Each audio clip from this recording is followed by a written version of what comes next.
نے بحر المصائب میں لکھا کہ حارث شامی نامی شخص نے کہا کہ میں لشکر ابن زیاد میں تھا کہ یزید نے حکم دیا کہ اہل بیت رسالت کو دروازے شام کے پیچھے جگہ دیں تاکہ شہر کی چراغانی مکمل ہو سکے۔ ظالموں نے شہر میں اول چراغانی کی، جب تک چراغانی ہو جائے اس طرح سے، جس طرح ابھی یہاں پہ مثال شادی بیاہ کے اوقات میں چراغان کرتے ہیں، یہاں تو خیر جگہ محدود ہوتی ہیں تو صرف اپنی ہی گھر کو، ابھی دیہاتوں میں جب پورے ایریا چراغان کر لیتے ہیں وہ لوگ، حتیٰ سڑکوں میں روڈ بناتے باقاعدہ سے الگ سے روڈ نما بنا لیتے ہیں دوسروں کے، وہ ایک رات کے لیے بنانا ہوتا ہے تو بنا لیتے ہیں، پتھر وغیرہ رکھ کے روڈ کی صورت، پھر اس میں سب پہ جو ہے تیل وغیرہ لگا کے کپاس یا کپڑے ڈال کے نا اس میں پھر ان کو جلاتے ہیں، چراغانی کرتے ہیں، پھر بچوں کے ہاتھ میں بھی دے دیتے ہیں اس طرح کے گولے بنا کے جس کو آگ لگا لیتے ہیں۔ ابھی تو ٹارچ وغیرہ لے لیتے ہیں، یہ جو لائٹنگ وغیرہ کے سامان ابھی آ گئے ہیں، پہلے اس قسم کے ہوتے تھے۔ ہم نے یہ کام نہیں کیے، ہم نے یہ کام کیے ہیں بھرتی تہذیب میں، نیمہ شعبان کو کرتے تھے، نیمہ شعبان کو ہم لوگ جاتے تھے پہاڑوں پہ یا جو ہے چھوٹے چھوٹے جو ٹلوں پہ جہاں سے پورا گاؤں نظر آ جائے وہاں پہ لے جاتے تھے، ایسے ایسے گولے تیل لگا، چوری کر سے اجازت نہیں ہوتی تھی تو تیل چوری کر لیتے تھے، پھر دن کو چھپ کے بنا لیتے تھے، پھر گھر سے بھاگ جاتے تھے، پھر تیل وغیرہ لے کے پھر ان پہ ڈال کے بس وہاں رات کو کر لیتے تھے۔ اس کا نام ہماری زبان میں دعوات کہلاتے ہیں، دعوات ہوتا ہے، یہ ہم لوگ کر لیتے ہیں۔ ابھی شادیوں میں بھی اس طرح چراغانی کرتے ہیں، یہاں سے مثال 1 میل تک یا اس سے کم و بیش روڈ بناتے ہیں، پھر ان میں چراغانی کرتے ہیں۔ تو شام والوں نے پورے شام کے شہر شام کو چراغانی کا حکم دیا یزید نے کہ جب تک اہل بیت رسالت آ جائیں پورے چراغان ہو جائیں شام۔ تو چراغانی مکمل ہونے تک جو ہے دروازے شام کے پیچھے کہا کہ اہل بیت کو رکھیں۔ تو یہ حارث شامی کہتا ہے کہ چونکہ سارے جو فوج تھی ان کے ساتھ بالکل جو ہے تھکی ہوئی تھی تو سب پہ نیند کا غلبہ ہوا، جب رات کو جگہ دی ادھر چراغانی نہیں ہوئی، چونکہ چراغانی رات کو ہی وہ کرتا ہے کہ اب تو سب سو گئے۔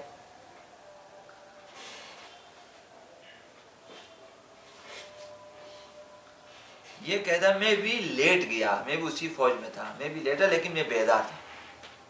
مجھے نیند نہیں آئی تھی۔ حارث شامی کہتا ہے آدھی رات کو اہل بیت رسالت میں ایک چھوٹی سی بچی یہ اپنی جگہ سے حرکت کی، اس نے اطراف کو دیکھا اور پھر ڈر اور خوف کی وجہ سے پھر وہ بچی لیٹ جاتی۔ کئی مرتبہ اس نے یہ کام کیا، اس بچی نے اٹھا پھر دیکھا کہ فوج بیدار تو نہیں ہے، کیونکہ بہت زیادہ ستاتے تھے وہ لوگ۔ یہ حارث شامی کہتا ہے کہ کئی مرتبہ اس عمل کو تکرار کیا، جب اس بچی نے دیکھ لیا کہ کوئی بولنے والا نہیں ہے، سب سو گئے ہیں، تو اس درخت کے نزدیک چلی گئی جس درخت پہ آقا امام حسین کے سر کو آویزاں کیا گیا تھا، کسی شاخ پہ،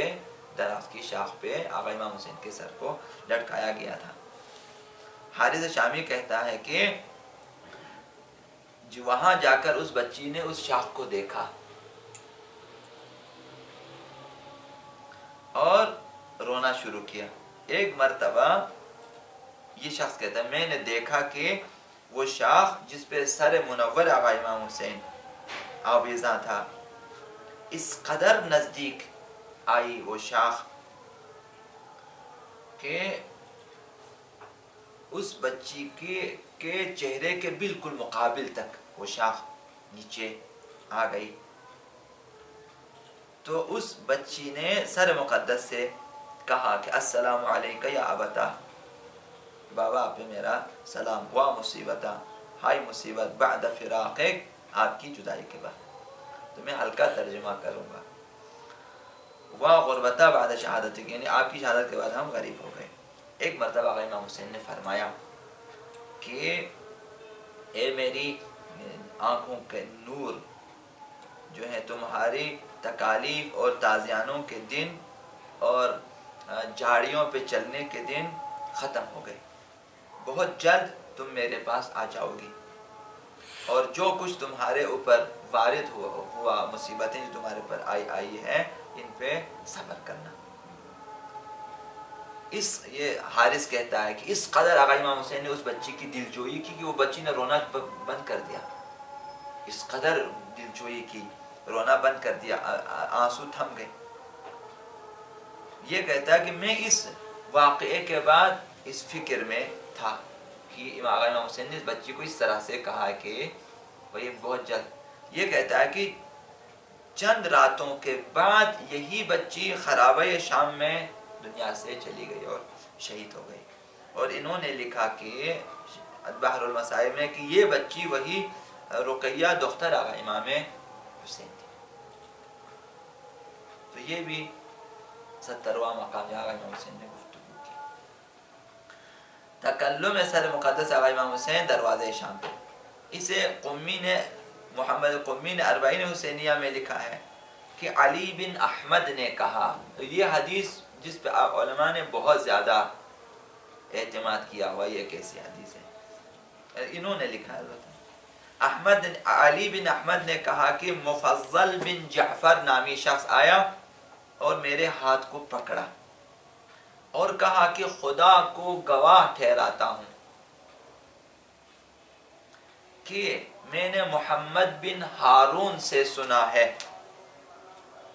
اور اس نے بھی دوسرے سے سنا ہے تا 9 نفر تک، یعنی یہ 9واں نفر تھا جو یہ حدیث بیان، یہ قصہ ماجرا بیان کر رہا تھا، 9واں نفر تھا، اور یہ اس نے خود پہلے قسم کھایا، خدا کو گواہ رکھا، اور یہ کہتا ہے کہ ہر 9 نفر نے اسی طرح دوسرے کے ہاتھ کو پکڑا ہے اور خدا کو گواہ بنا کر اس روایت کو بیان کیا ہے۔ سب نے کہا کہ ہم نے دیکھا کہ سر آقا امام حسین نے دروازہ شام پہ سورہ بقرہ کی 137ویں آیت کی تلاوت کی، فَسَيَكْفِيكَهُمُ اللَّهُ وَهُوَ السَّمِيعُ الْعَلِيمُ۔ دروازہ شام پہ سورہ بقرہ کی 137ویں آیت کی تلاوت کی آقا امام حسین نے، وہ آیت یہ فَسَيَكْفِيكَهُمُ اللَّهُ، ان کے مقابلے میں تمہارے لیے خداوند کافی ہے، ظاہری ترجمہ اس طرح سے، اور خدا سننے والا اور جاننے والا ہے، اس کی تلاوت کی۔ تو علماء علم حدیث نے اور علماء درایت نے اس حدیث کو احادیث مسلسلات میں شمار کی کہ مسلسل روایت ہوئی ہے، اور چونکہ ہر ایک راوی نے دوسرے کا ہاتھ تھاما اور جو ہے اپنی گفتار کی صداقت پہ خدا کو گواہ رکھا ہوا ہے کہ 9 راوی 9 کے 9 خدا کی قسم بھی کھا لیں اور گواہ ٹھہرا دیں ایک جیسے، اب انہوں نے بیان کیا، لہذا اس کی جو ہے حدیث کے صحیح ہونے کے بعد علماء نے زیادہ اتفاق کیا ہوا ہے، یہ مستند روایات میں سے یہ 71واں مقام تھا جہاں امام حسین نے گفتگو کی، سورہ بقرہ کی آیت کی تلاوت کی۔ دروازے شام پہ ایک اور روایت کہ آیت اللہ حائری معالی سبتین میں لکھا کہ حسن حائری نے کتاب محاجی الاحزان میں کہ سہل ساعدی نے کہا کہ جب اہل بیت رسالت کو دروازے شام کے پاس جو ہے لے آیا، یزید نے مأمورین انتظامات کو حکم دیا کہ چونکہ جو ہے ہمارے اسلام میں سیکیورٹی کی خاطر، امنیت کی خاطر جو ہے لوگوں کو جو ہے مشغول کریں کہ وہ ڈول باجے بجائیں تاکہ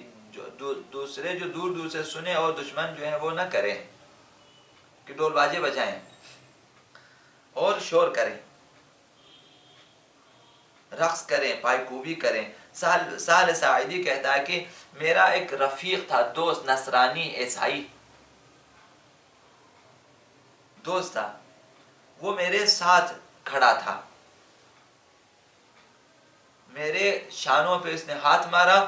اور مار کر شہادتین پڑھا، نصرانی ہے، اشہد ان لا الہ الا اللہ۔ میں نے سال سائل کہتے میں نے نصرانی سے کہا سالہ سال میں نے تبلیغ کی، تو نے اسلام قبول نہیں کیا، آج کیا ہوا کہ اسلام قبول کیا؟ میرے ساتھ کھڑا، ابھی تک نصرانی ہے، ابھی کیا ہوا کہ اچانک کہ میرے شانوں پہ ہاتھ رکھا تو کہا کہ اشہد ان لا الہ الا اللہ۔ تو سہل ساعدی کہتا ہے کہ اس نصرانی دوست نے کہا اے سہل دیکھو سر بریدہ آقا باب عبداللہ حسین اور قرآن کی تلاوت، ان دونوں نے مجھے مسلمان کیا۔ ہدایت پانے والوں وہاں ہدایت پا لیتے ہیں۔ میں نے سنا اور دیکھا کہ سر مقدس نے سورہ ابراہیم کی 42ویں آیت کی تلاوت کی، وَلَا تَحْسَبَنَّ اللَّهَ غَافِلًا عَمَّا يَعْمَلُ الظَّالِمُونَ، کہ خدا کو غافل تصور نہ کرو کہ جو کچھ ظالم کرتے خدا اس سے غافل نہیں۔ اس کی تلاوت کی۔ اس وقت اب یہ جو تازہ مسلمان نصرانی یہ گریہ کر رہا تھا اور اسی گریے کی حالت میں جو ہے جنگ کی انہی فوجوں سے وہیں پہ اور شہید ہوئے۔ حضرت ام کلثوم علیہ السلام نے فرمایا کہ تعجب ہے کہ نصارہ ہماری حمایت کرتے ہیں لیکن مسلمانوں نے ہمیں اسیر کیا اور ہمارے مردوں کو شہید کیا۔ یہ جملہ بھی وہاں پہ ہے۔ 73واں مقام، میرے خیال میں ٹائم لے جا رہا ہے، آیت اللہ کاشانی نے تذکرۃ الشہداء میں لکھا کہ حضرت زینب سلام اللہ علیہ نے دروازہ شام پہ پہنچ کر اپنے آقا امام حسین کے سر کی طرف دیکھا، ان پہ نظر پڑی تو ایک آہ کھینچی اور فرمایا کہ بھیا ہمیں ان دشمنوں میں مشاہدہ کر لیں۔ آقا امام حسین نے کہا کہ بھائی دیکھیں ہمیں ان نامحرموں میں اور ان جمعیت میں اور دشمنوں میں دیکھیں۔ تو ایک مرتبہ لوگوں نے دیکھا کہ سر مقدس نیزے سے اس قدر جو ہے اس قدر نیچے نیزے کے اوپر سے آقا امام حسین نے فرمایا کہ بہن صبر کریں، خداوند ہمارے ساتھ۔ یہ تکلم 73واں مقام دروازے شام پہ حضرت زینب سلام اللہ علیہ سے گفتگو کی۔ نیزے کی یہ آخری ہے، عرض کروں گے اس کے بعد 5واں حصہ انشاءاللہ ہم عرض کریں گے۔ اس کے بعد 5واں حصہ جو ہے شہر شام کے اندر، یہ دروازے شام تک ہے، راہ شام سے دروازے شام تک، راہ کربلا سے لے کر اب راہ شام تک جو ہے 74 مرتبہ آقا امام حسین نے یا 74 مقام پہ کم و بیش کم از کم یہ کی۔ اگر بعض روایت کو تکرار کریں چلو 50-60 تک تکلم کیا۔ تو آقا یہ لسان الملک سے کتاب نعت التواریخ میں لکھتا ہے کہ آیت اللہ سید مہدی حائری نے معالی سبتین میں لکھا کہ راستے میں اہل بیت اطہار کو شام کی طرف لے جا رہے تھے، ایک بچی کہ بعض مورخین نے ان کا نام رقیہ لکھا ہے،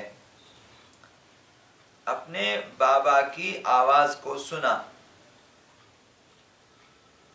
تو اپنی عزت اور اپنے مقام یاد دلایا کہ بابا ہم کیا تھے نا، اس طرح سے یاد دلایا اور پھر رونا شروع کر دیا۔ مأمورین میں سے وہ جو ان کے ساتھ تھے فوج وغیرہ، تو مأمورین کاروان نے جو ہے اس کی طرف دیکھا، اس بچی کی طرف، اور کہا کہ اسکتی یا جاریہ، اے کنیز چپ ہو جا،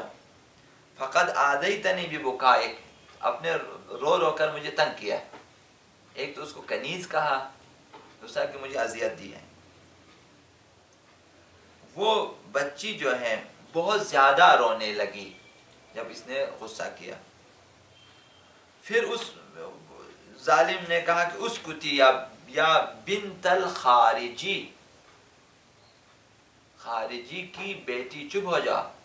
خارجی یعنی وہ جو دین سے خارج ہیں، خوارج سے آپ کہتے ہیں۔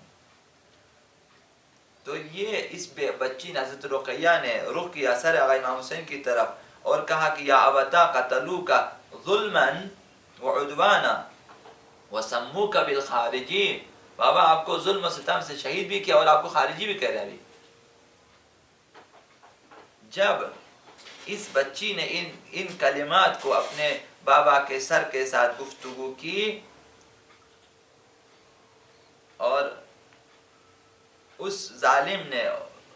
غصے میں آ کر حضرت رقیہ کو اونٹ سے گرایا زمین پہ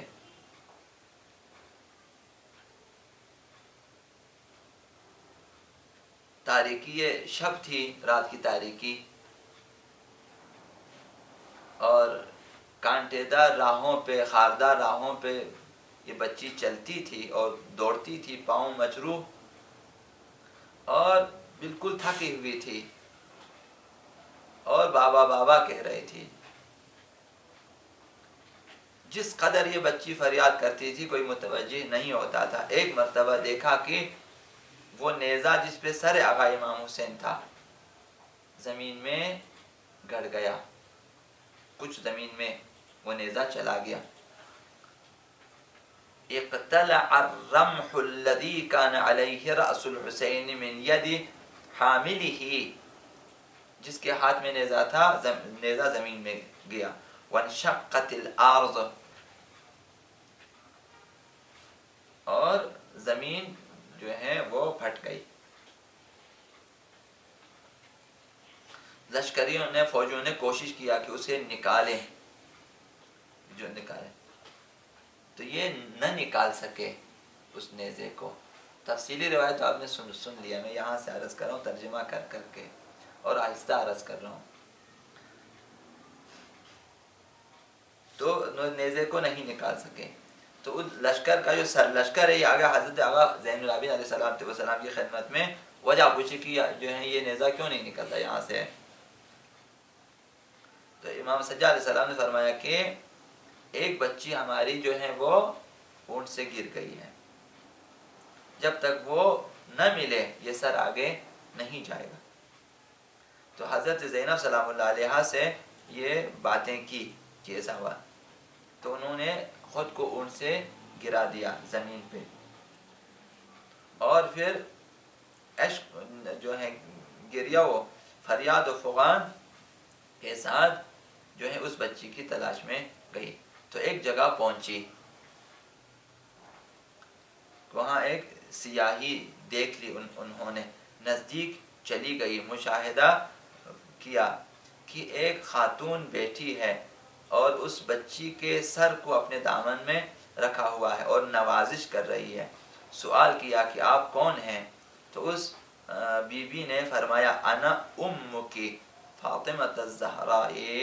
میں آپ کی ماں زہرا سلام اللہ علیہ۔ اظننت انی اغفل عن ایتام ولدی، کیا آپ نے یہ تصور کیا کہ میں اپنے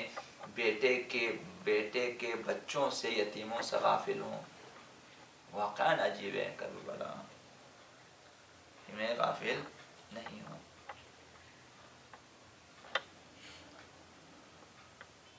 میں اپنے جو ہیں بچوں کے اس سے غافل نہیں ہوں۔ یہ روایت یہاں پہ جو ہے ختم ہو گئی ہے۔ پر محمد و آل محمد صلی اللہ علیہ وسلم